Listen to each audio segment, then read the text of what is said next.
وسلم وبارك وعظيم على حبيبنا وشفينا وقرة أعيننا سيدنا محمد وعلى آل سيدنا محمد. Allahumma sholli wa sallim wa barik wa azim ala habibina wa syafina wa qurrata ayunina sayyidina Muhammad wa ala ali sayyidina Muhammad. Ada yang menanyakan tentang amalan puasa Senin Kamis, karena saya sudah mengamalkan dan udah banyak mengamalkan waktu masih pesantren. Kan saya sampaikan juga ini puasa Senin Kamis karena saya udah amalkan ya, makanya saya berani ngomong di sini. Puasa Senin Kamis itu amalan para santri. Waktu saya masih pesantren itu anak-anak rata-rata puasa semua. Pokoknya kalau udah hari Senin atau hari Kamis itu anak-anak banyak sekali yang waktu maghrib itu azan maghrib udah siap dengan makan makanannya di dapur. Biasanya makannya di lapangan rame-rame. Itu di udara malam menjelang maghrib itu makan rame-rame. Itu ada yang langsung Indomie, ada yang air tehnya aja, itu saya liatin. Dan sampai saya keluar dari pesantren tetap saya amalkan amalan itu.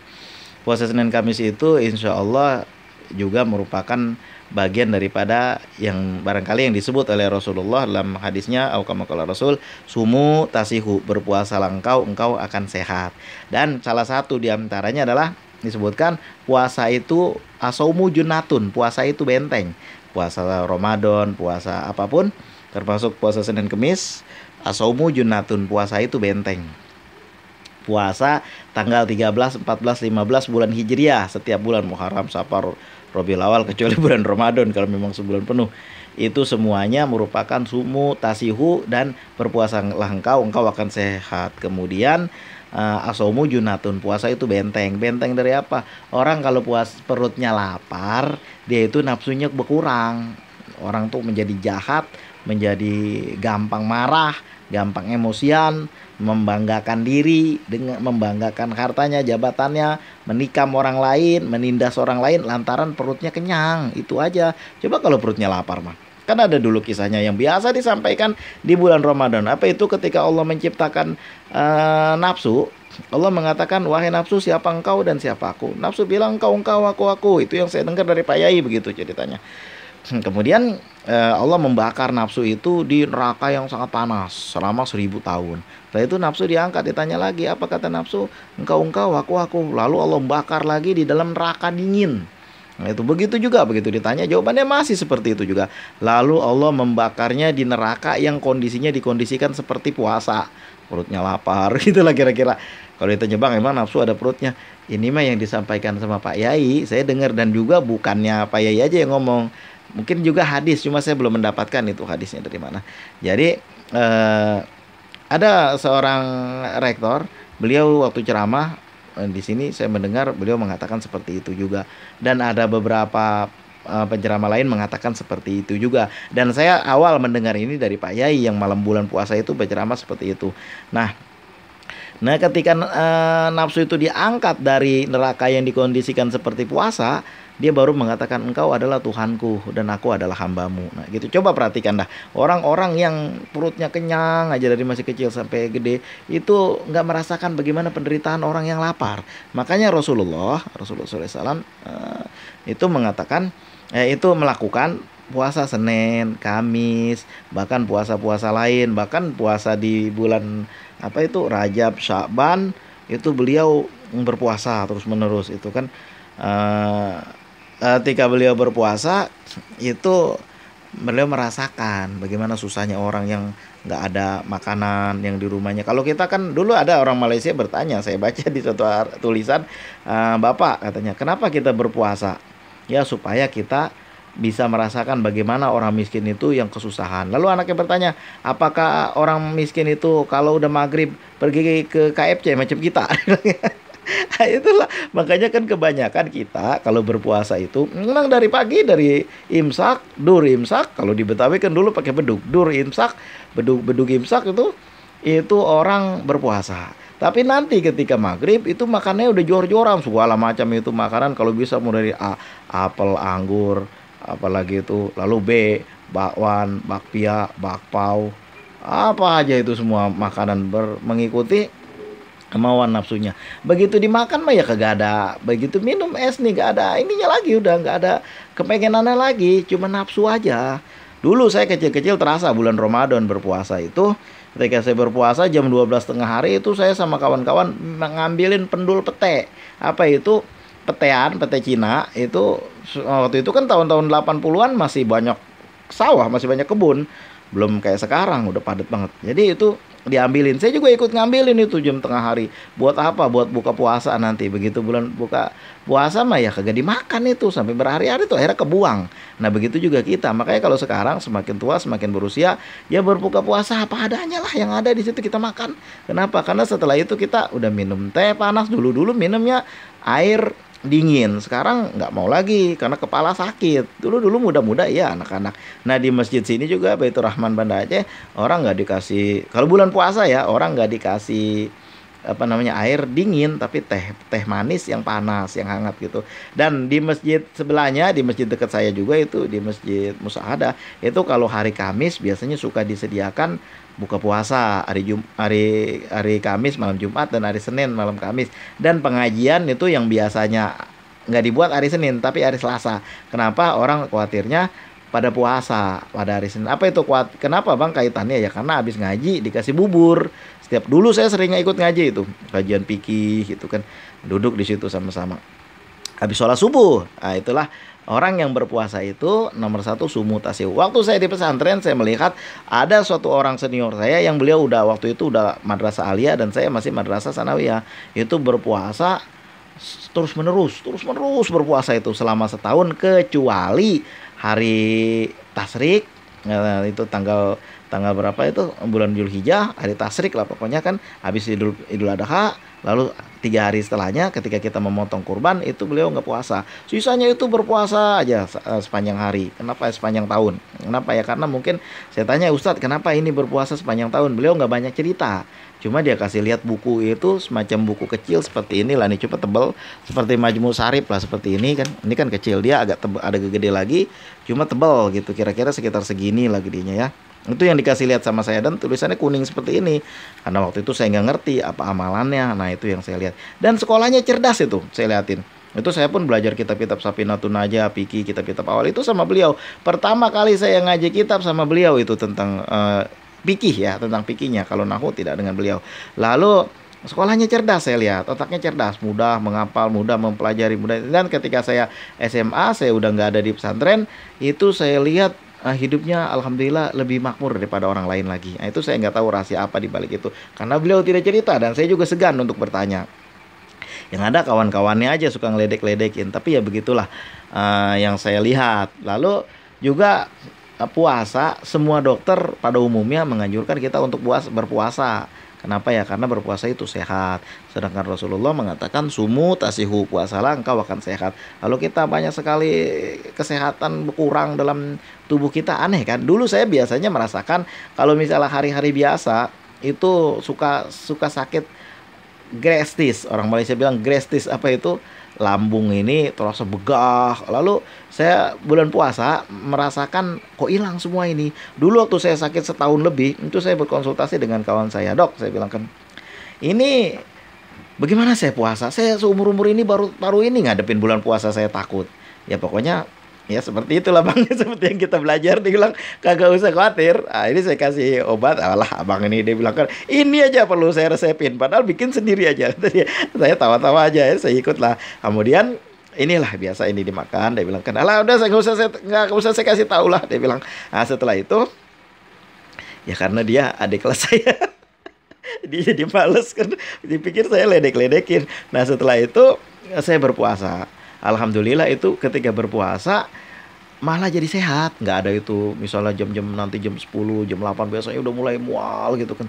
Itu nggak ada. Makanya itu kenapa? Karena makanan kita teratur, rapi. Jam berapa kita buka, jam berapa kita sahur. Nah, itu walaupun jeda antara makan ke makan lagi itu bisa 12 jam antara maghrib dengan dengan imsak dengan maghrib itu kan lama jaraknya, tapi nggak apa-apa sepanjang itu nggak ada keluhan apa-apa.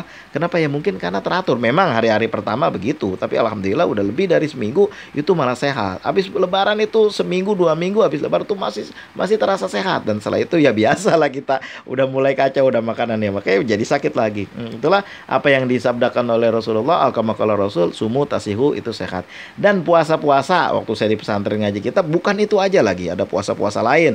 Misalnya saya merasakan waktu itu puasa 3 hari, 3 hari terakhirnya malamnya malah nggak makan apa-apa itu. Itu itu puasa yang bukan diajarkan oleh Rasulullah, tapi guru mengajarkan untuk ngambil ilmu apa itu. Waktu itu mau masuk ke alam jin. Kalau saya cerita jadi panjang dah. Puasa sedikit aja cerita tentang masalah puasanya aja. Jadi puasa waktu itu namanya juga masih muda, umur 20-an tahun, 30, 25 tahun, 27 tahun, masih muda. Jadi saya berpuasa itu hari itu hari Selasa ya, Rabu, Kamis, oke, hari Selasa, saya teringat Selasa itu berpuasa nggak makan apa-apa kecuali nasi putih. Hari Rabu juga begitu, hari Kamis juga begitu. Bahkan malamnya itu nggak tidur, nggak makan sampai subuh. Nah itu selama berapa hari itu 3 hari. Ada amalan lainnya nggak usah saya ceritakan di sini. Saya cuma ngomong masalah puasanya aja. Lalu pernah juga saya mengamalkan puasanya ini, yang makanya yang pernah saya amalin aja saya cerita, yang enggak mah nggak cerita. Jadi waktu itu apa itu ilmu juga, ilmu apa ya, ilmu juga. Ini ada suatu ilmu kita membakar sesuatu dari jarak jauh. Nah itu. Jadi puasa itu lebih berat lagi, lebih sulit lagi itu puasanya. Dan ada suatu kawan saya bercerita begini, dia kan suka sekali makan makanan kayak pisang goreng di kampungnya itu. Lalu dia cerita sama saya. Dia bilang, "Tok, apalagi kalau habis main bola itu soalnya enak sekali makan pisang goreng di situ." Dia bilang, orang ramai pada beli. Dia bilang begini, "Tok," sama mama bapaknya orang Jawa juga, "kau jangan sering lah makan pisang goreng itu." "Kenapa Pak? Kan enak." "Nah kalau kau mau tahu, kau puasa dulu 3 hari."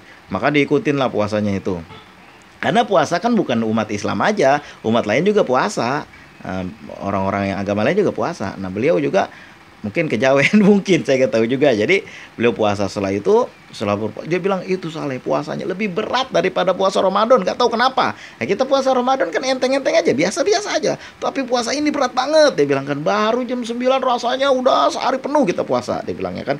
Lalu baru terakhir apa yang Mas lihat waktu itu? Aku melihat kan itu tepungnya itu diinjek-injek sama anak kecil. Dia bilang kan kepalanya botak lalu diinjek-injek itu. Ih kata dia kan, aku nggak mau lagi makan di situ. Udah kau lihat toh, udah Pak. Dia bilang gitu. Nah itulah yang saya dengar dari cerita kawan saya yang dapat dipercaya tentang puasa juga. Lalu karena puasa ini syariatul qodimah, Nabi Adam berpuasa itu setahun penuh. Ya bukannya puasanya setahun penuh maghrib buka, puasanya mulai berpuasa itu tahu. Misalnya nih contohnya, misalnya kenapa Nabi Adam kan belum ada tahun Bang. Iya tapi kan bulan ada 12 bulan. Jadi kayak cerita Saijan dan Adinda itu yang udah baca Makapelar, itu kan dia ngitungnya pakai purnama. Kalau 12 purnama berarti setahun. Itu Nabi Adam berpuasa tahun ini, tahun depan baru buka. Gitu dibilangnya. Ya, kalau dari situ udah Israiliyat. Yang jelas saya mau berkata namanya puasa itu syariatul qodimah. Dan puasa Senin Kemis memang Rasulullah mengajarkan untuk melakukan itu. Kalau nggak salah saya pernah ditanya, Rasulullah pernah ditanya saya lah gitu. Rasulullah pernah ditanya mengapa beliau puasa pada hari Senin. Beliau mengatakan itulah hari kelahiran beliau ingin berpuasa pada hari itu. Kalau nggak salah saya pernah baca seperti itulah, au kama qala Rasul. Sebenarnya puasa ini banyak sekali manfaatnya, cuma saya nggak bisa mengungkapkan terlalu banyak di sini. Ini aja udah 13 menit. Gitulah. Kalau sesuatu yang pernah saya kerjakan maka saya sampaikan di sini. Karena ada yang bertanya maka saya sampaikan begitu. Ketika perut kita dalam keadaan lapar itu banyak sekali hikmah yang kita bisa tangkap. Makanya dalam kitab Ta'limut Ta'lim, mana kitab Ta'limut Ta'lim? Ini kitab Ta'limut Ta'lim ini kan. Itu diajarkan salah satu juga berpuasa, karena berpuasa itu akan mengurangi dahak nih, reak di sini tuh. Salah satunya selain ada beberapa yang dikerjakan juga salah satunya berpuasa. Kenapa? Kalau berpuasa itu reaknya akan berkurang. Nah, nanti daya pencernaan kita lebih enak dan daya kecerdasan kita lebih meningkat. Nah begitulah ditulis itu. Itu yang bilang siapa ya waktu itu? Kalau nggak salah Dokter Galenius kan dokter. Itulah. Ada dalam kitab Ta'lim itu kan udah lama ditulis nih kan, udah tahun berapa ini.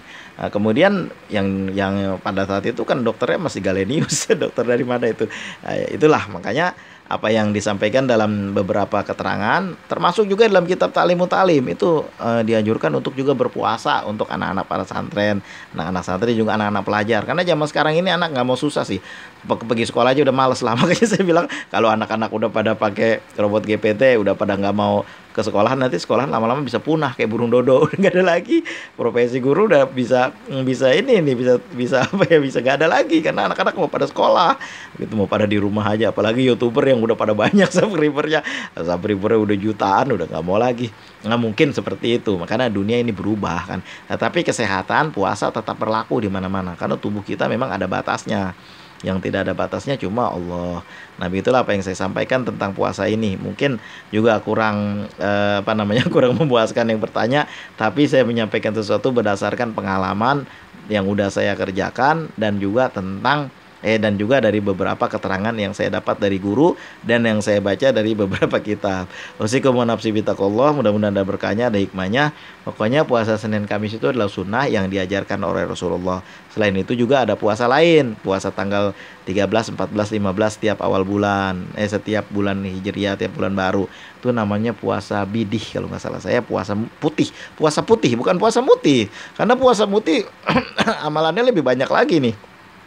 Kalau saya cerita tentang amalan-amalan gaib puasa muti itu lebih banyak lagi, nanti bisa sampai pagi karena banyak banget macam-macam itu. Ada yang puasa 40 hari puasa muti aja. Wong saya juga dulu diajakin di pesantren itu, tapi nggak akan saya cerita di sini. Yang penting apa yang diajarkan oleh Rasulullah aja yang kita ikuti. Puasa itulah hikmahnya luar biasa banyaknya. Sumu tasiku, berpuasalah engkau akan sehat. Kenapa? Ada satu dokter yang dia itu bukan orang Islam, dia bertanya, kenapa orang Islam itu kalau berpuasa kuat? Dia bilang, kan itu lama 13 jam itu nggak makan nggak minum, itu kuat kenapa? Nah, dia sendiri jawab, karena udah ada niat. Nah, udah ada niat, kata dia. Niat itulah yang menguatkan kita. Nah, dia bilang kayak gitu. Nah, justru apa yang disampaikan oleh Rasulullah, bahwa kita kalau udah berpuasa malamnya kan kita niat yang diajarkan oleh Rasulullah begitu, niat berpuasa. Beliau juga begitu, apabila pagi, kalau puasa sunnah itu kan puasa wajib. Kalau puasa sunnah ada makanan nggak hari ini? Nggak ada ya Rasulullah. Kalau gitu saya puasa sebelum jam 12 tengah hari, sebelum johor masih bisa kita niat puasa kalau puasa sunnah dan belum makan apa-apa. Nah, seperti itu. Ada anak bertanya pada bapaknya, kata siapa tuh? Saya lupa itu. Bimbo, untuk apa kita berlapar-lapar puasa? Nah, untuk apa kita berlapar puasa? Terutama puasa, kalau puasa bulan Ramadan kan wajib, sedangkan puasa sunnah ini kesadaran yang luar biasa itu. Orang-orang yang cinta kepada Rasulullah, yang mengikuti sunnah beliau itu yang berpuasa pada puasa sunnah. Usikum wa nafsi bitaqwallah, mudah-mudahan bisa menjawab semua pertanyaan yang disampaikan kepada saya. Mohon maaf apabila ada kesalahan. Terima kasih atas segala perhatian. Usikum wa nafsi bitaqwallah. Assalamualaikum warahmatullahi wabarakatuh.